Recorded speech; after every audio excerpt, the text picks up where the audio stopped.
Botswana, Zimbabwe, South Africa, Swaziland, some of the oldest sites on Earth, some of the oldest recognized archaeological sites on Earth.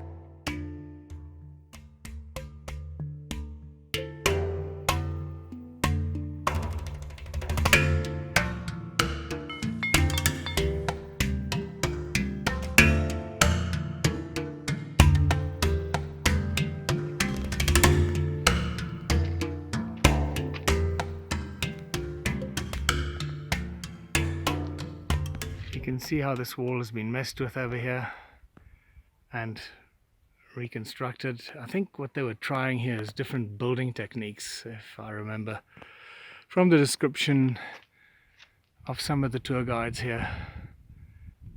Messing with different styles of building techniques, and while they were reconstructing this, the original height of this ruin was apparently only to the height of this lintel here, the height of this wall here.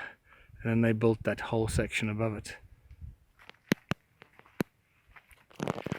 What I find interesting about that is, keep in mind that the stone circles in South Africa are very low. The walls are low, they're not high walls, because they're not meant to be enclosures for people or animals.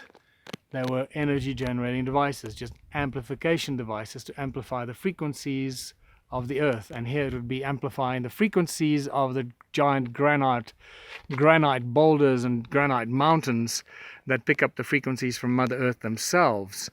So these walls would have just amplified the subtle frequencies coming out of the granite giant boulders.